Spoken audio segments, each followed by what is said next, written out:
티무역은 저한테 판매를 안 합니다. 티무역은 저한테 판매를 안 하는데요. 그게 왜 안 하느냐? 그냥 쉽게 말하면은 진상이어서 그렇습니다. 이제 제 입장에서 보면은 제가 진상인 건가요? 아니면 여러분이 진상인 건가요? 저는 이제 손님의 주장을 최대한 매장에 전달하는 역할을 하는데요. 진상으로 본 거죠, 티무역은.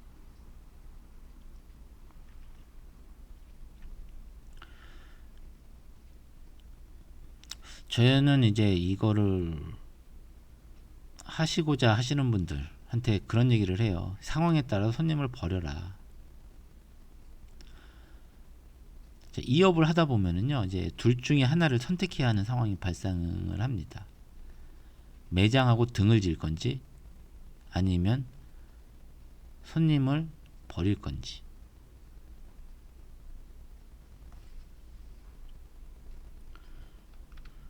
이제 손님을 버리게 되면은요, 손님을 버린다라는 게 뭐 손님한테 물건을 안 보내주거나 손님한테 사기를 친다 이런 게 아니고요. 손님이 이러이러한 요구를 하는데 그거를 이제 매장에다가 어느 정도 얘기를 하죠. 그러면은 그 요구 조건이 받아들여지지가 않습니다. 그러면은 그걸로 이제 끝인 거예요. 손님한테 얘기하고 이제 끝내는 거예요.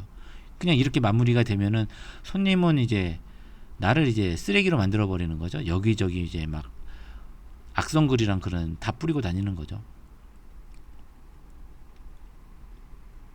그냥 이렇게 되더라도 내가 그냥 쓰레기가 되더라도 손님하고 손절을 해야지, 매장에 계속 요구하게 되면은요, 그 매장에서 더 이상 구매를 못 하는 거죠. 어떻게 해서 하나는 환불을 받을 수가 있어요. 또는 어떤 처리를 할 수 있다 치더라도, 그래서 손님한테 만족을 주더라도 그 이후부터는 그 매장하고 거래를 못 해요. 계속 반복적인 요구를 하게 되면 매장에서 나오는 답변은 정해져 있습니다. 근데 이번만 너하고 거래하고 마무리되면 다시는 난 너하고는 거래하지 않는다. 연락하지 말아라.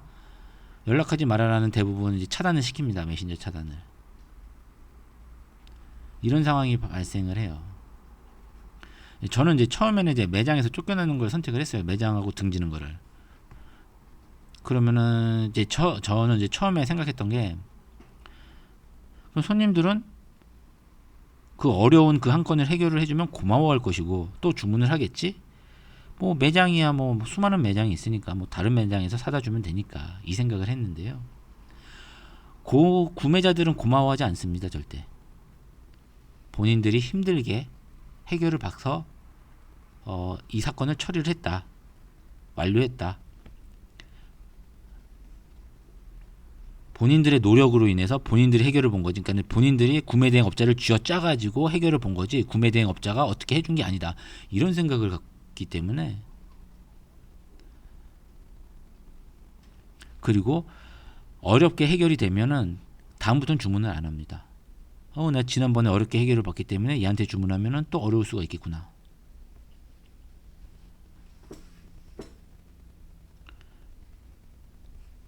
그러면 나는 이제 매장하고도 등지는 거고 손님하고도 더 이상 거래가 없고, 이렇게 되는 게 흔하게 발생을 한다라는 거하고, 이게 매장하고 등을 지게 되면, 예전에는 안 그랬는데 가면 갈수록 특정 매장을 선호하는 경향이 있었나 가지고 사람들이 특정 매장을 찾는데, 동일 디자인이 여러 매장이 있어도 특정 매장을 찾다 보니까 그 특정 매장하고 등을 져버리면은 구매를 할 수가 없다라는 겁니다.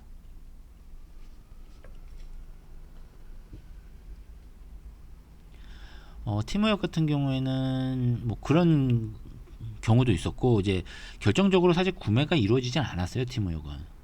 티무역은 아시다시피 샤넬을 판매하는데, 뭐 물어보면은 구매자들이 어떤 제품을 물어보게 되면은 지존, 팬더, 티무역 뭐 여기저기 이제 알려주죠. 알려주면은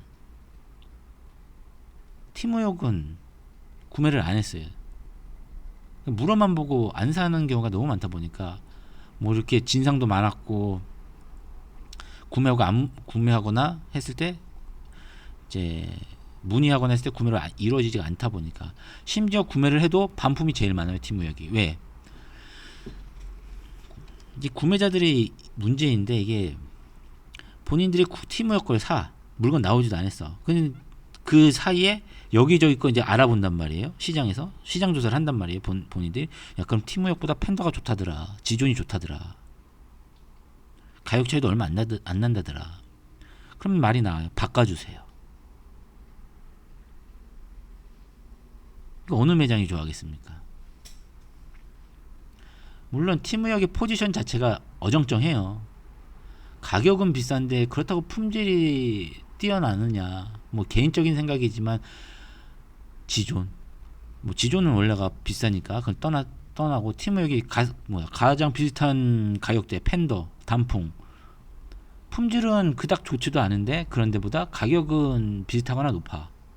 그러니까 사람들이 시장 이제 어느 정도 정보를 찾아가지고 그 얘기를 해요. 바꿔달라. 그러다 보니까 팀무역하고는 거래가 안 돼요.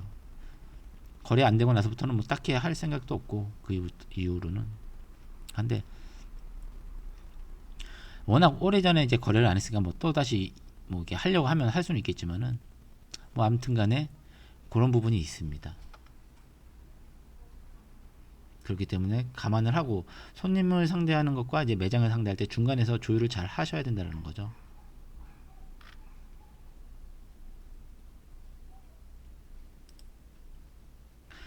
판매자나 구매자나 사기꾼들은 어디나 있습니다. 아마 구매자들 입장에서는 사기는 판매자들만 치는 것이다 라고 생각을 할 거예요. 그리고 판매자들도 안 당해보신 분들은 구매자가 무슨 사기를 칠 수 있겠느냐, 이런 생각을 할 수가 있는데요. 이제 당해보면은 생각이 바뀝니다. 제가 지금까지 개별 발송만 100만 개가 넘어요. 이 100만 개를 하면서 수도 없이 많은 진상들을 봤죠. 상상을 초월합니다. 그거는요.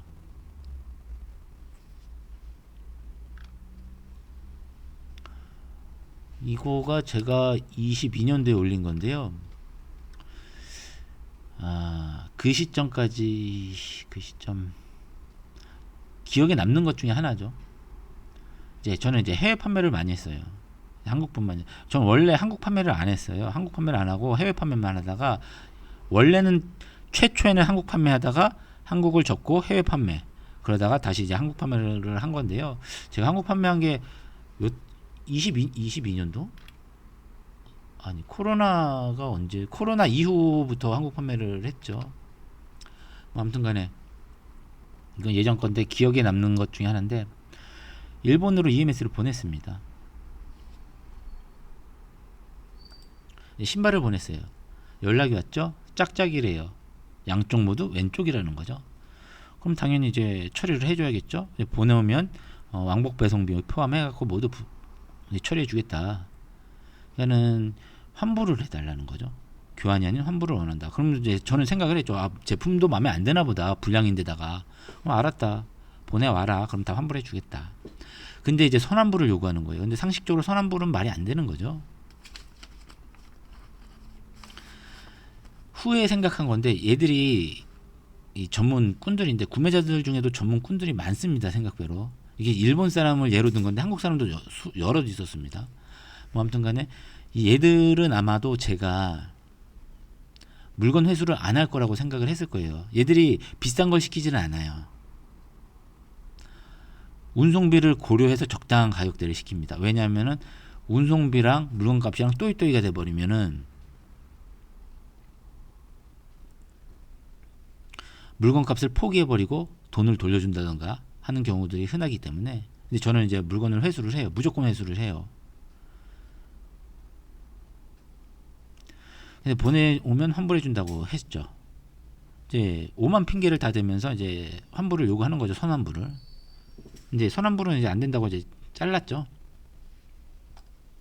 보내와요. 처음에는 송장을 보내와요. 근데 조회가 안 돼요. 결국 가라 송장이었던 거죠. 송장 조회가 안 된다. 그러니까는 며칠 후에 다시 송장을 보내와 이제 다른 번호의 송장이에요. 이건 조회가 돼요. 그러면서 계속 다시 선환부를 요구해요.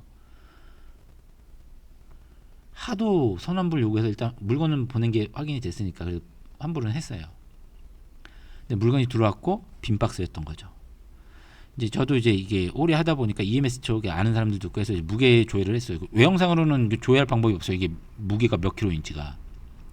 그래서 제가 이제 조회를 했더니 0.3kg가 등록이 된 걸로 나오더라고요. 케이스 무게가 0.3에서 0.5, 큰 건 0.8이죠. 저는 이제 물건을 하도 많이 보다 보니까 이제 빈 박스 무게들 다 압니다. 빈 박스예요. 제가 당한 거죠. 근데 뭐 이걸 가지고 뭐 어떤 뭐 너 이러쿵저러쿵 이놈 저놈 해봐야 의미가 있겠습니까? 그래서 이제 가만히 있었죠. 며칠 뒤에 연락이 와요. 신발을 하나 더 사고 싶답니다. 이게 마인드가 이래요. 구매자들 마인드가 일반적인 상식, 일반 정상적인 사고로는 상상을 할 수가 없어요. 이 구매자들 얼마나 뻔뻔한지 몰라요. 뭐 이거 같은 경우에는 제가 그랬죠. 야, 나 빈박스 받았다. 그러니까는 자기가 우체국에 아는 사람이 있어서 무게를 줄여서 보냈다. 이제 말도 안 되는 얘기가 이제 계속 이어 나오는 거예요.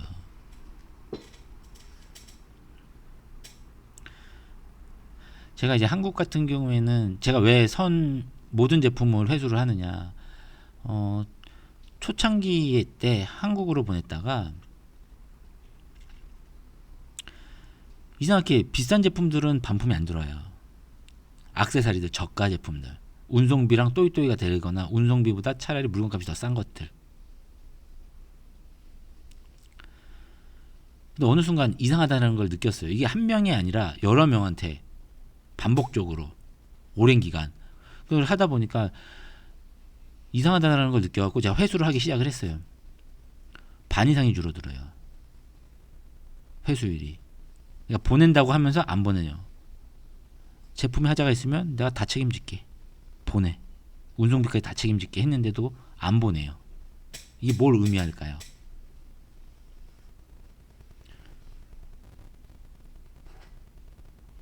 굉장히 많습니다. 이런 구매자들. 그래서 저는 지금 같은 경우는 무조건 다 회수를 하고요. 애초에 조건을 걸죠. 반송 비용은 구매자가 내라. 그게 하자든 하자가 아니든 심지어 5년을 쓰든 10년을 쓰든 실제 많아요. 그 뭐 신발 같은 거나 시계 같은 거 수년간 쓰다가 닳고 낡아서 끊어지고 찢어지는 거 이런 것들도 보내올 때는 다 구매자가 보내오고 비용 부담해서 다시 나갈 때는 제가 부담해서 나갑니다. 그러니까는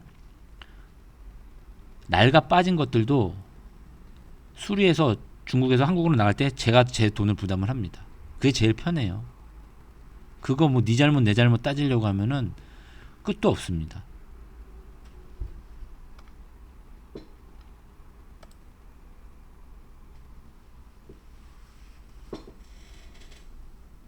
자, 가방, 신발, 시계, 의류, 액세서리, 선글라스 등등. 보통 구매 대행 하시게 되면은 구매 대행하면은 백운상가, 가방상가에서 모두 다 구매를 하는 분들이 있습니다. 이 가방상가는요, 가방이 메인이고요. 그 외적인 것들은 다른 데서 사입을 해오는 겁니다. 물론 가방도 본인들이 만드는 건 아니지만 가방 같은 경우에는 공장이나 가방상가에 물건을 공급하는 그 하시는 분들이 있어요. 그 한국으로 치면 낙가마 같은 분들이 있어요. 그분들이 백운상가에다가 물건을 공급을 해요. 그 외 품목들은요, 매장 주인들이 신발이면 신발, 시계면 시계, 의류면 의류, 액세서리면 액세서리 시장에 가가지고 본인들이 사다가 전시하고 파는 겁니다.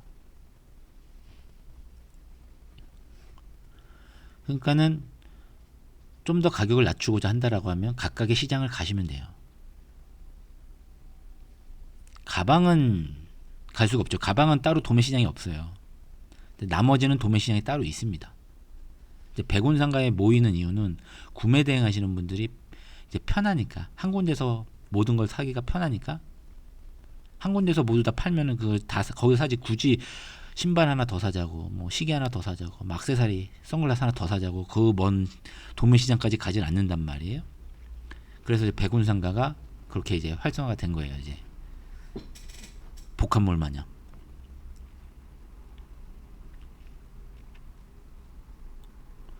그래서 이게 그 뭐 특정 뭐 액세서리만 하시는 분들이라면, 시계만 하시는 분들이라면, 뭐 선글라스만 하시는 분들이라면 백운상가를 이용할 게 아니라 각각의 시장을 이용하시는 게 맞고요. 모자 시장도 따로 있습니다. 목도리 시장도 따로 있어요. 다 따로 있습니다.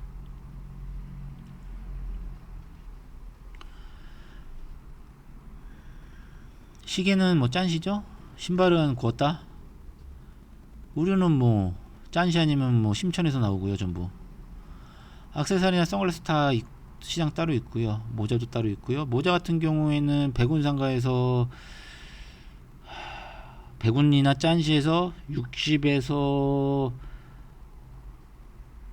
300위안까지 있죠. 이런 것들이 모자 시장에서는 5위안입니다. 5위안부터 해서 100위안을 넘진 않아요.